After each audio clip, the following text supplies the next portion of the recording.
You know what was interesting? There were a lot of celebrities that floated in and out of my parents' bake shop. Like it was very normal and customary that my dad was dropping off Yoko Ono's son's birthday cake every year, right? It was very normal and customary. Sue Simmons, I don't know, like these newscasters, like so. I definitely learned how to sell. Hey everyone, welcome back to the Walk to Wealth podcast. If you're tuning in on YouTube or any of the podcast directories, make sure to do yourself one teeny tiny little favor and make sure to give us a follow because I don't want you to miss out on any of the amazing guests I got coming on this year. Without further ado, let's get right into this one. This one is a special guest today. I actually met her at a conference. A lot of you guys know I did my public speaking series of how I got into public speaking, and one of them was an event that I spoke at in Jersey called the Tri-State Recon.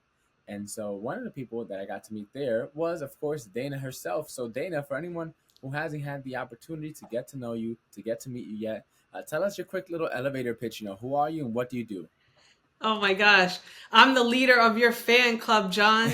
That's my new claim to fame. I am just the leader of the John Mendez fan club. Big time. Big time. Yeah, oh my God. Thank you so much, Dana. For anyone who doesn't know, Dana is actually like a killer. Like Dana's the type of people you need in your life. These are people who are driven, motivated, and just like understand entrepreneurship, which is kind of hard to find in like real estate. You find a lot of realtors, but not a lot of entrepreneurs who are realtors, which is like two very, very different things. And that's why I think like we connected a lot. And to kind of take us back in the time machine before the entrepreneurship and the real estate, take us all the way back in time a little bit. Like what was little Dana like growing up?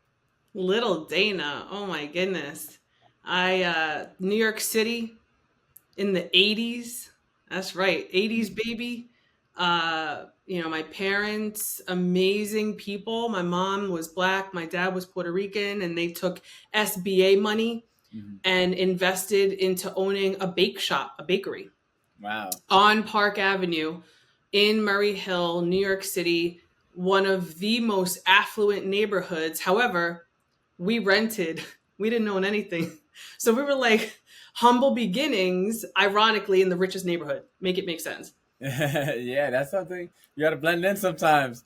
You gotta do what you gotta do to get in the right vicinity, right?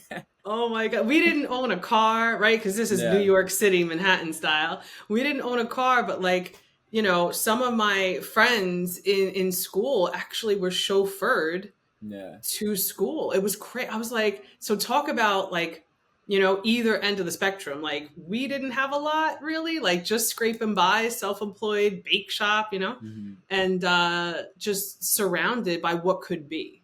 Yeah, so it's one of those things like being in the city, right? Whether like, I wasn't in the city, like New York City, but just being in a more urban city. Any urban environment, yeah. You get I have people that, for example, in middle school, one of my friends' dad's bosses had a summer house. So I got an opportunity to go with them up to the Hamptons for like a whole week. And they took care of everything for me. So I didn't have to pay for nothing.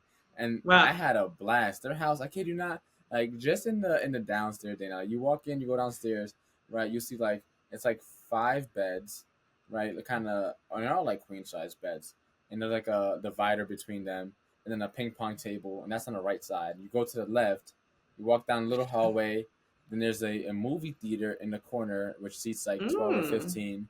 Then you walk down this other little hallway.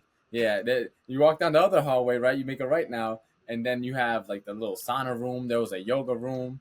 There was a whole like gym, like the size of probably like who's Jim? People keep talking about Jim. I'm like, who's Jim? Must be really popular. This body was made by spelling bees and debate teams. Like I play it real safe, John. But no, I feel you. No, that sounds amazing, right? And that's just the basement. Like wow. That was just the basement of the house. I was just like, man, these people got money.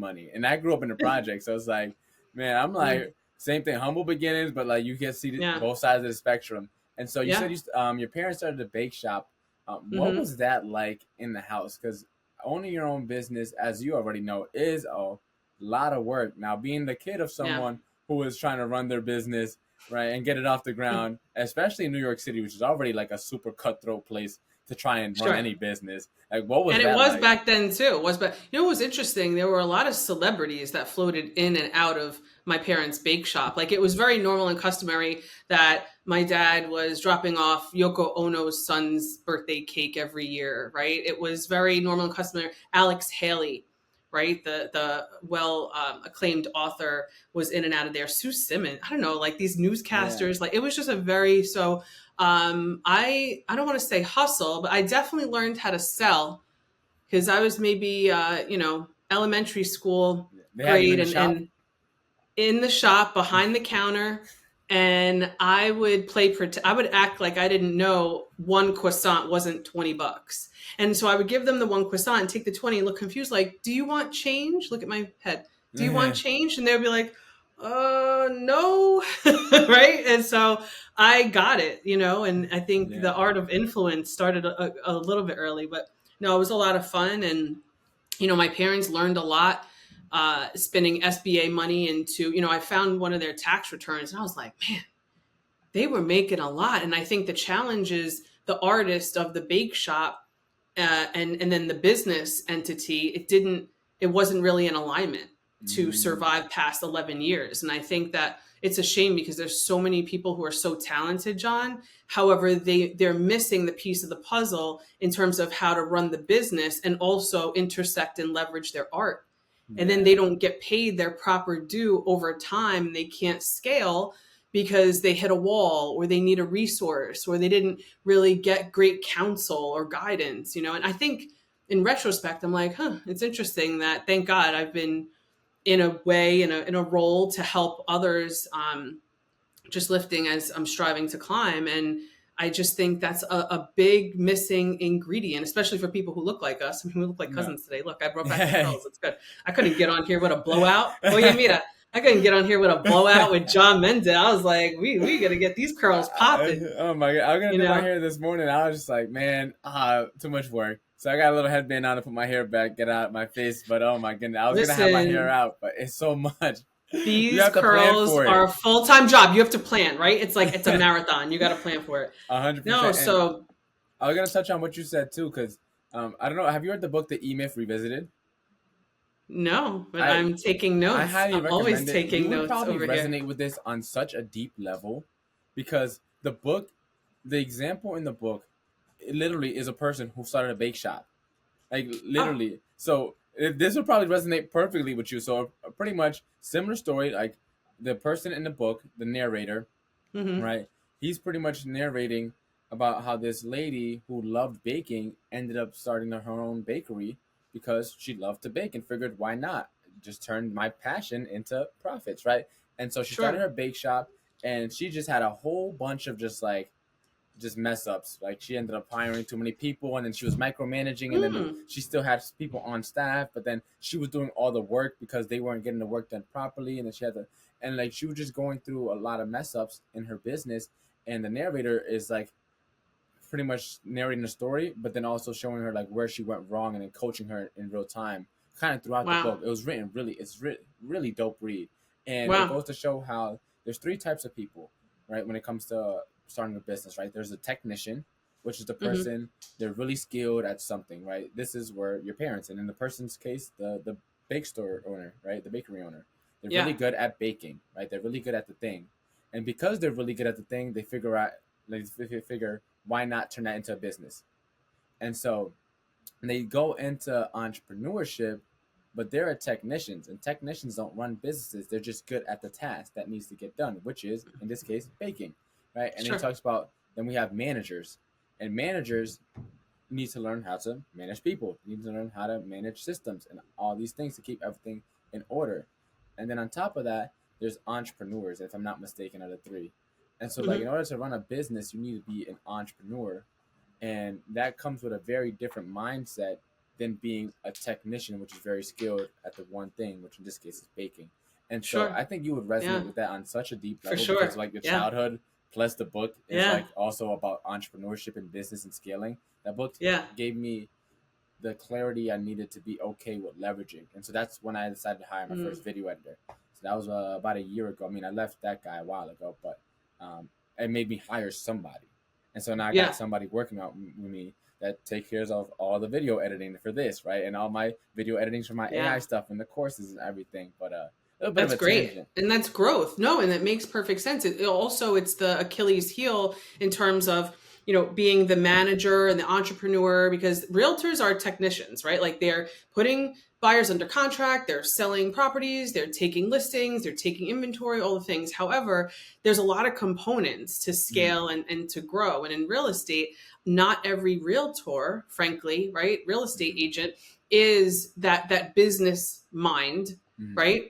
Naturally, you're, technically, I think you're trained and developed into these things. No one came out of the womb knowing how to just run a business, right? So, but some of them value that, and then other real estate professionals don't. They just enjoy doing that singular thing, and that's okay. It's a choice, But if you really want to grow and you really want to scale, the dirty little secret is you're going to have to master the other things in terms Mm-hmm. of leadership and the whole entrepreneurial role to it, you No, know. 100%, 100%. So to take us back a little bit, right? So you were growing up, working at the bake shop. What was it like just growing up in New York City? Because I live in Stanford, so as you know, I'm nearby. For anyone that doesn't know that's listening, like New York City is literally like 45 minutes from where I live in Connecticut, and like all the New Yorkers, they have like their own personality, their own lingo, their own aura to them. They think they're better than Connecticut, and they just have their own I never just said that. I never said that. yeah. Now you don't speak for everyone, but from my personal experience, right? New Yorkers, they just have they're like their own country, like, or at least not upstate New York. Upstate New York and the boroughs are like they're two separate things. Right, They're not like the two, same. That is not the same. There's like two right. different No, states right there, no. but like people in like New York City, Manhattan, the Bronx, Queens, etc., etc. They have like their own like culture. So it's like, what was that like Yeah. growing up, especially in the '80s? What was that like growing up? I mean, I went to elementary school, PS3. It was also called the Chirette School, Okay. in the West Village. And it was interesting. We called everyone by their first name. The principal was John. I had a teacher that was Lynn. My next teacher was Mary. It was like everyone was on a first name basis. And remember, this is going back a while. Okay. I could be Yeah. a mother. No, but this is going back. And it was it was interesting because I was actually in the same class. I'll pick up the name after I drop it. Claire Danes and I were in the same 5-6 class. So I was a fifth grader that was lumped with the sixth graders, right? And she was super kind, by the way. Yeah. Just all good memories of her. A very sweet girl. And but yeah, it was like just a little more relaxed. I don't know. Because we went from Manhattan to the Bronx for a moment, and then Manalapan, New Jersey, which Mm. was like urban, right, to the sticks. So I would say in New York City was melting pot, which I think was my favorite. I mean, you would look left and right, and people are from everywhere. The food, I mean, the culinary arts, outstanding. You're not getting any better food. Whether it was 2 tacos for $1. I kid you not. This is how old I Wow. am. Okay, I'm 2 tacos for $1 old, and or 2 hot dogs for $1. Right? Like, oh, Wow. chef's kiss, so good. But no, but I would say everything was like super fast paced. Like I said, we didn't have to own a car, right? You just jump on the chain or you jump on the bus. I always had a bus pass around my neck so I wouldn't lose it. Like real fancy. I don't want to brag. It's never bragging. And I just think we were a little more mature. I'm noticing. I think when you grow up in the city and you have to be smart and be very aware of what's going on around you, I think that's the challenge with these things Mm-hmm. now, right? Like our phone, everybody, I always say on the street, I'm like, look up and live, okay? Look up and live, because I'm not convinced our young people are noticing what's going on around them. That'll be my TED talk, in a couple months. But really, I think being aware of your surroundings. I grew up in New York City where kids were getting abducted left and right. We had our fingerprints done, very purposefully. It was I grew up in the Eton Potts era where he vanished and they just found him, right? Like 40 something years later. Awful, like awful. And so yeah, it was high energy, just hurry up and just really kind family. I mean, I was told I could do anything. Yeah. My parents always told me, you can do anything, do it. Yeah. Right? Like execution. Mira. Yeah. Yep. You know, one of my favorite chefs, I can't remember his name right now. He follows me on Instagram. Well, I follow him, right? But he always comes up in my feed and he goes, mira esto. And he's Cuban and he makes the sickest food. And he's always like, mira esto. I'm like, mira esto, execution. Yeah. Like, just do it, right? Because don't threaten. Like, I was reading this thing earlier and it's, you know, self-doubt will kill more dreams than failure ever will. Mm-hmm. Man, I don't know. It just spoke to me. I was like, oh, that's so 100%. What's another one? Is like the graveyard has the most millionaires, right? Because most people die with these amazing ideas that they never let the world see. Oh my gosh, like, it's so true. That's so painful. It's one of those things. The pain of regret is what is it, the top 5 regrets of the dying. I think number 1 was regret, or like not living enough, or not spending enough time with family. Like there's a bunch of different regrets, all centered around kind of the same idea about like just not doing, right? Whatever it may be, just do it, right? Yeah. And figure the rest out. I was on a phone call literally with my boy earlier today, and we're planning on going to this conference, and I was just like, bro, he's about to back out. I'm like, bro, you just got to figure it out. Like, I don't care what you have to do. If you have to open a credit card, I don't care if you have to do. Yeah. Bro, figure something out and get there. Like, pick up another shift if you have to. I know you hate your job, bro, but like, do something and figure the rest out later. Even if it's for a short time that you have to endure something you don't like. It's like, man, that's what separates the goods and the greats. Like, how much are you willing to bet on yourself? How much are you willing to just like and invest in yourself, right? Like it has to be an investment so you get a return from it. Yeah. No, listen, 100%. In my day, scrape to put something together. I've taken cash advance on a credit card back in the day when I had to figure it out. I had to figure it out, and I knew that it was an investment. I knew I wasn't just wasting it or, buying clothes it was like to get to that Tony Robbins conference in, San Diego back in, this is going back like over 15 years ago. And I'm like, I have to figure it out. Like I have to get there. I have to figure this out. Andy Andrews wrote this book, Traveler's Gift. And at one point in the book, he describes a warehouse, and this married couple walks in, and it was the warehouse of what ifs. It was pictures of children they never had, right? It was like, even like a fancy mattress that they never splurged on, right? To sleep. I mean, we sleep so many hours, right? Like splurge on a mattress. There's a life tip, right? But yeah, I mean, with the framed kids that they never had, I think like that would sting anybody if you really walk yourself through that. But yeah, it was a warehouse of what ifs. So like what would be in our what ifs warehouse? Like just do it, because the 5 regrets of the dying is, you're probably not going to regret doing it. You'll regret not taking action, actually not doing whatever you're overthinking. No, 100%. That's a good thought exercise to do. I might do that. Just like, why not? If I have some time, I was running today. About my next run, I might. Who was chasing you? You were running? Why? Cops. They've been on my case lately.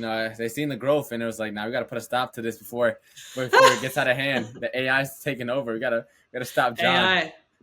John knows a little too much. They try and get me. Maybe. Yeah, but on the run eating. Yeah, and so right. So you grew up in New York City, yeah. And then they went co-op, and we had to run because it was like, hi, your rent's gonna triple. Is that cool? Not cool. Nope. So we evaporated to Co-op City, the BX, the Bronx. Getting stuck up for your bike. Oh yeah. No, for real, like a bicycle, like not even a Ninja. You know what I mean? It was like. I'm not talking motorcycles. I'm talking your bicycle. Regular bike that you can find anywhere. Yeah, really. But yeah, so when you got to at least like around high school age, after around that time where you were graduating high school, what was your plans there? Because you had parents that started a business, and that was kind of already put into your conscience at a very early age, like with a life like as a business owner. Yeah. Well, also my maternal grandma owned a daycare. Okay. Right. And it was not normal and customary. Yeah. My grandma was born in 1917. Right. She passed in 2003. But in her day, she owned her own daycare. And it was not like Black women were not popping entrepreneurs back then like that. Okay. Just sadly, it just was not so she was the anomaly. And she was homeowner, right? Owned her own daycare, profitable. She ran it. And the reality is, so I modeled from that. And then I modeled from, my parents, listen, for 11 years, they had Phillips pastry box, 12 Park Avenue, right? And then, money problems can create problems. And so they got divorced when I was 7. Fun fact, I'm graduating high school. They got remarried to each other when I was 17. Really? Isn't that funny? Yeah. It's called effort. It's called commitment, right? Making it work, figuring it out. 10 years, right?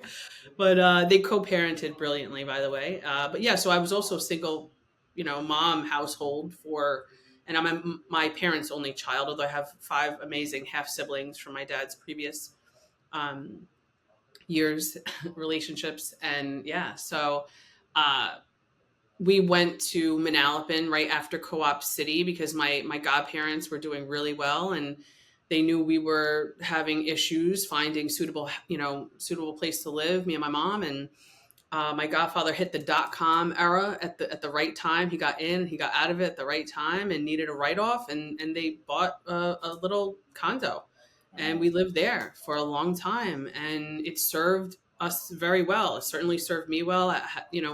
Went to certain schools in the burbs, right? It was a culture shock because I went from New York to central New Jersey, Monmouth County for wow, it was really different. It was just really, really different. Now you look in the, especially post-COVID, my gosh, everybody's a transplant from New York. However, back then, not so much. It was very rural.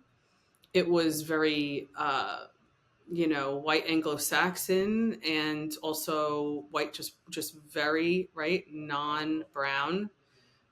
Which is fine. It takes all kinds. It was just a bit of a culture. I was used to a melting pot, and then you go to that, and it was like, everyone's calling me Dana. I'm like, wait, what? Why? It's Dana. It's a very simple name. So I was Manalapan High School. Yeah, so that's late 90s. And I got into my first choice, Seton Hall. Wow, that's Pirate. Amazing. Got into my first choice school. A lot of academic scholarships because, right, we still didn't own anything, so needed that. And then I was almost forced to leave school, except I figure out how to do mortgages in the summer to pay for both of my parents lost their jobs at the same time, and so I had to figure out how to pay for Seton Hall. Wow. So I figured out how to telemarket for mortgages, and then someone didn't show up to work, and they paid me on the loans that I figured out how to close. And I literally, how does a 19-year-old pay their tuition? 19, 20-year-old? I had a brown paper bag of cash. It was like $7,200. And I just brought it to the financial office, and they were like, you have $7,200 in here? I'm like, I need a receipt. Damn, so that's a lot. So you ended up moving out to the suburbs in Jersey. Culture shock. Culture shock. Boom. And then you go in academic scholarship. We have a lot of similarities. So like for me, similar situation where for whatever reason, people can't pronounce my last name, by the way. People say Menendez. And it's like, I don't know where you had the extra syllables. Those were those twins. You don't want that. Mendez. It's 2 syllables. Yeah. It's Mendez. Yeah. And so I'm like, okay. And Menendez. I'm like, I don't even know where you guys get these letters from, but sure, I'm called Donna at least twice a week. Sheesh. Or Dawn. I'm like, Dawn why? Is insane. That's insane. But when I graduated high school, very similar. So my grandparents didn't have the money to get me to college, and I knew that going in. And so I was like, all right, well, I mean, they're definitely not going to be able to pay for college. I got to figure something out. So I made sure I did what I had to do. I skipped a lot in high school, surprisingly. Everyone thought I was a goody two-shoes, but I still graduated with a 3.5 and a 12.30 SAT out of 16. Oh, snap. So it's like, I did what I had to do. I would just rather skip class. Like, why be here when I can still get decent grades and, like, be with my friends? Great. So I was skipping all, like, senior year. Junior year, I skipped a decent amount, but senior year, man, I wasn't in any class. I was trying to find every way to get out of every class and still get my work done because I did well on tests. So I ended up going to UConn. Obviously, you got to rock an SAT score. Your SAT score better than mine. Really? Oh, yeah. I test well. I always tested well. That was my strong suit. I had solid memory and I tested well, so I leaned on them heavily. And so Wow. I was me, and then but similar story. I said I knew I wasn't gonna be able to have the money, so I was like, all right, let me figure it out. And then around 19, I ended up getting into real estate.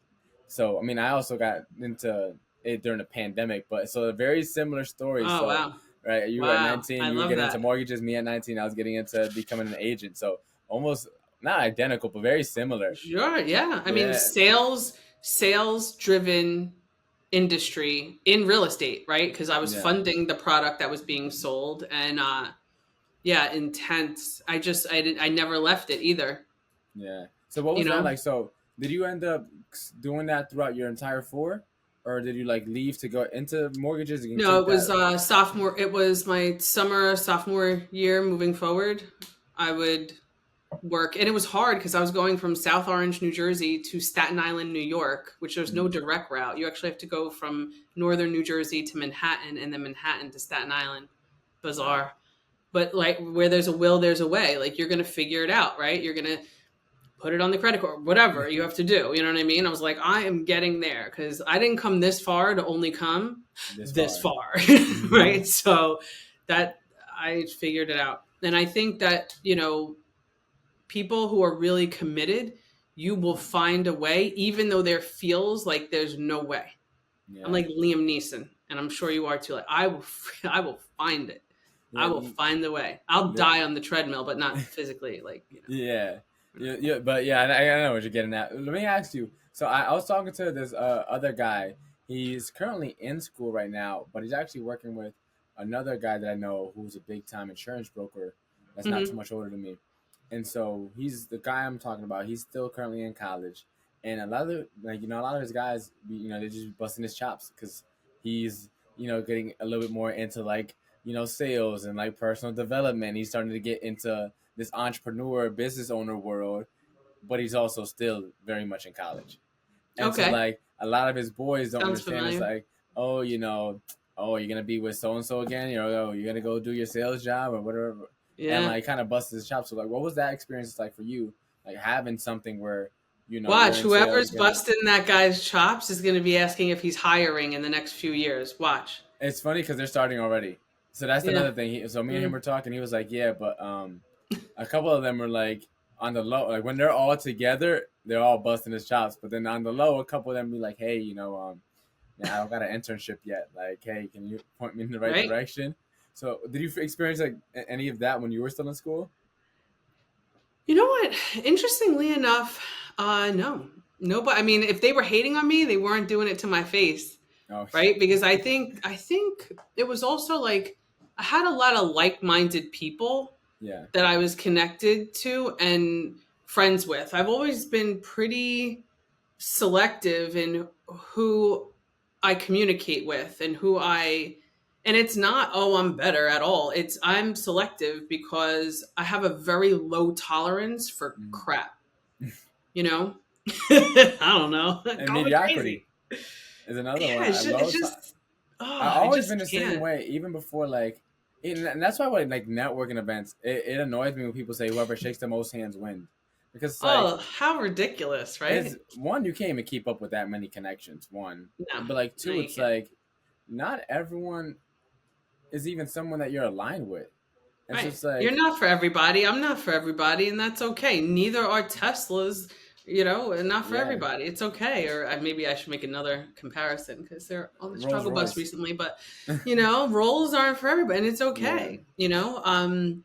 I fully agree. Something I really admire about you is that you are purposefully committed to self mastery, right? And like knowing to thine own self be true, and really like you read a ton of books, as do I listen to a ton of books, I'm sure you do, right? I think just becoming into the person that our ancestors are proud of. I think of yeah, that so often. I'm like, what yeah, what do I need to do?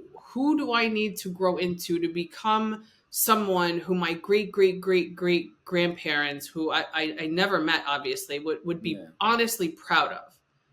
Do you know what I'm There's, saying? Like I seen that some quote just hits somewhere. different Yeah, than it was on. hustle hard and that hustle mentality. Don't Yeah, sleep, team no sleep. That's so ridiculous. I do not subscribe. I get 8 hours, eight and a half hours every single night. I get like about 7, and my sleep schedule been off. That's just my fault. I just be like the ones that try to Seven's sleep. decent, but the people who are Yeah, like, no, I sleep, 4 or 5 hours a night. Good luck. Good luck with fine lines. Good yeah, luck with aging gracefully. Good luck with not being cranky midday. You know what I'm saying? Like, everyone's different, and it's okay. If you yeah, only require 4 hours, God bless you. Not yeah. me. I'm 8 hours. That's That's another it. thing. People try, and I think there's some truth and merit behind that, but then there's also like the extremes, right? That are just like they Yeah. try to like idolize like not sleeping and like if you're sleeping like Oh, working and 24/7. That's the yeah, biggest lie. and it's one of the Alex Hormozy said something about if you're working hard on stuff. He talks about leverage and how about Mm, like how can you get the biggest output for the smallest input. And if you're working all the time, it's because you haven't yet figured out what it is you actually have to do to push the needle forward. And that's so it's right. like Yeah. working all the time just a sign is like you're probably just not that efficient and Right. not that actually productive as you think you are. So Right. like kudos to you for working all the time, but like Yeah. um I anything think in else my like in how my early 30s was a mindset shift, and Rob Kiyosaki's cash flow quadrant, yeah. right? And it's on the left side is trading time for money, but on the right side is having people and your money work for you. Mm-hmm. To right, we don't want to just earn more, earn more, earn more, right? It's okay, you're earning more, yet you're investing into vehicles that will pay you over time, Yeah. dividend annuity style payments over time. So when you collect enough things, whether that's real estate, whether that's right other companies and productive and profitable vehicles, you need to get paid while you sleep. Yeah, no, 100%. And I want to touch on something you mentioned earlier too about the before we move on with the Hmm. bloodline thing. Like I've Yeah. seen this one quote on Facebook. It was like, strive to be the best your bloodline has ever seen," or Mm, something like that. so good. And it Yeah. just it resonated with me too because it's like, Yeah. now this is not just like, oh, I want to be cool and become successful, a millionaire, or whatever. Like, nah, I Hmm. have to make a statement to the whole ancestral tree that Yeah. wherever I stem from, right? I went on ancestry.com. I did my little DNA test. I got like 37% black. I'm like 33% Spanish, or like Latin or Hispanic or whatever, and like another like 30% indigenous or something like that. So Nice. like, I want I all love those that. people from all those Sounds roots. familiar. Yeah. Yeah, I want all those people to be like, damn, that guy John Right. was doing his thing. Oh, he was doing his thing while he was here on Earth, and so but then also you mentioned too. Oh, I forget what about to just bring up. It's okay. Like a boomerang is going to come back. Watch. No, 100%, and it just never comes back when I need it to come back. What were you just I love saying? that. I was just becoming someone who our ancestors are proud of, and just think shifting your mind to not just earn more Oh, money, but to yeah, there we collect go. vehicles that pay you for owning. Like, property Yeah, will pay you to own it. How about yeah, that? Property will pay you to own it. Own more, right? Because your future self no one's ever pissed off that they bought that property 20 years ago. yeah. Time, I will say this is a Dana quote. Don't take it because now it's memorialized, right? Like, to the world, to the internets. Um, Time heals all real estate wounds. Mm, Period. End of story. Time will heal. Oh, I bought high. Oh, my interest rate was high. Oh, this was Snoop Dogg high. Adorable.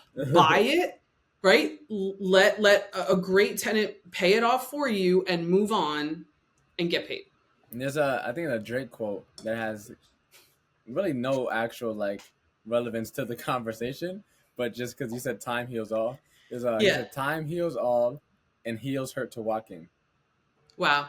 It had Suicide. nothing to do with That was the the great conversation, but fabulous, Drake. was suicide. Okay, so before Drake in his infancy thought of that, it was actually a fabulous that was a suicide because the shoes hurt sometimes. Really? Oh, okay. That's probably where he got it from. A But yeah, hundred, but yeah. keeping it a So buck. back to what you said about the owning stuff. That's what I was gonna say Hmm. about There's a guy I follow. His name is Graham Cochran. He's like a course creator guy, and I actually got to meet him in person at the Kajabi conference I went to last year. And he talks about like if you're not making 6 figures a year, and you're working more than 20 hours a week, you're not running your business properly. And it's Hmm. like a good mental exercise because like how can you make 6 figures, which is really solid living depending on where you're at, while also without having to just burn your wheels week in and week out. And so Right. like with his story, he was already working full time for his church and the band, and they had moved to Florida with pretty much no resources, him and his wife. And so when he started his business on the side, he never actually had full time to put into his business. He Mm. only ever had time as a side hustle. And so he just figured it out so he could keep doing his thing with the church and playing music, but then also run his business. And so like he just managed to figure out a way to grow his business without ever having to work more than 30 hours a week. And then as he Right. started listening more and more to people and growing whatever, he ended up shrinking that time down even more. But back to your point about Yeah. leverage, it's like, Mm-hmm. how can you leverage your money, your resources, leverage your Mm-hmm. time, leverage other people, your connections, whatever it may be, and leverage. It sounds kind of like a word. It sounds like you're using people, but you're not. It's like it Right. sounds No, like you're you're doing actually serving people, 100%. right, to get them further faster so that you could do the same. The reality is that whatever work you have will expand to the time Yeah. you allow for it. Mm. I started off as a part-time real estate agent in 2005. All that meant was I had a mortgage business from 9 a.m. to 5 p.m. And then I did real estate, frankly, from 6 to 9 Yeah. p.m. and the weekends. This was also hands up, not married, no kids at that time. All right, 2005. It was like just a season of work for me. Mm. And, it's, we make choices and then the choices make us for real, for real. 100%. And then you You became know? a Mama Bear CEO. Yeah. So My one of my favorite roles. where did that term come from? Because I heard you even when I first met you, I heard you say it. Like, so where did Yeah. you find the term Mama Bear CEO? Because, as a mama bear, you're the CEO of the household first. Mm-hmm. And then we tend to be CEO of our businesses, Mm-hmm. and I think that sometimes we put unreasonable expectations as mama bear CEOs on ourselves. And so it's almost like a community slash support group. No, it's like a community, where the reality is, a lot of my male colleagues always refer to what their wife does and like all that. I'm like, wow, maybe I need a wife. No, I'm just kidding. Which is nothing wrong, right? Love is love, and just not for me, right? But the reality is, I'm like, wow, these wives, right? Like that's amazing. And so I think that professional working moms who have a full time work schedule, and then of course we don't turn off the mama bear role. The reality is we're almost expected to work as if we don't have a mom role, and then we're expected to be that mom, right, as if As we if you don't almost work. don't work, right? So it's like cheers to unreasonable expectations. Not always, doesn't always feel super fair, but the reality is I think I've made an announcement to my family to say, hey, that like for the next few weeks, months, I'm going to be like knee deep into work, and it's for the greater good. You had fun at Disney last year? Yeah, great, awesome. So like these experiences are not free. Yeah. And I think that real estate for one industry is like an amazing opportunity to kind of raise the bar of the conversations that we have with young people to get them to understand. Like my son he's 12. He's been asking me a lot of questions about, well, what does that cost? And like he was asking me about my car the other day. He's like, how much did you buy your car for? Like he's just getting very inquisitive. Yeah. And, I call it family talk, because family talk is what you say in the house, not outside of the house. I don't need everybody knowing the math on the things. Yeah. I don't need to right, have him telling his friends at lunch, and then it's, oh, Sergio's mom. No, we're not. That's what we're not doing. So I think sharing it in the household and having these conversations is good, because a lot of families don't talk about money. It turns out, and I think a lot of brown families, right, don't talk about money, and I'm not convinced that is the best. In fact, I take a stance that that's not fiscally wise. It's not smart. We have to talk about it, Yeah. right? Like money doesn't grow on trees. Right, money's the root of all evil. So if all this nonsense is so put out there, and we know it's really nonsense, because you can always figure out how to make more money, not more time, but you can figure out how to make more money. I think especially there's never a season where we could be more productive with these things. I mean, come on, it's undeniable with the click of a button, right? You go baby viral and just, right? So yeah, that's my TED talk on like raising the bar, Mama Bear CEO in the household, but Mama Bear CEO in the business. Mm. And I think putting some respect on our names is timely. 100%. And we actually got to talk about TED Talks because I'm taking my TED Talk serious now. I've been procrastinating on it for a little while. So we'll talk more about that. Yes. But if people want to keep up more with this Mama Bear CEO, Dana, where can we find you? Where can we keep up with you? Where can we get all things Dana so we can get more of what you got going on and stay in the loop? Oh my gosh, I would love that. So we have several in-person and digitally accessible events coming on. It's all about monetizing your strengths and creating more abundance in your business and just getting paid differently and learning more about real estate and how real estate can serve us. So, I added the Instagram, right? The Instagram. My handle is so easy. It's Dana B. Cadena. It's really easy. It's like right there. Dana B. Cadena is my Instagram. And on there, you'll see a link to my training coaching company website and a link to our free, I'm leading a free series right now. You're going to laugh. It's called Secret Sauce. It's delicious. I've seen it. You seen it? Oh, thank you. I saw your shout out. Yeah, that's an idea. Yeah, it's secret sauce because there's always something that someone feels is their secret sauce. And so we put together kind of this menu of what high earners are doing to thrive. And it's sort of like copy and paste and hear it. And you leave what you don't want and you take what you do. And it's been so much fun. I'm so proud of it. So 100%. And not, a lot of people come on here, as you guys know, that listen to podcasts, but I can't vouch for everyone. But Dana's someone I can stand behind and vouch for. If she has a training and it sounds interesting, you want to be a high earner, definitely make sure to go check that out. And so now it's time for our famous 5 questions. Same 5 questions I ask every single guest, a little rapid fire round. Question number 1 is, what is the most impactful lesson you've learned in life? Every challenge, every problem serves a greater purpose.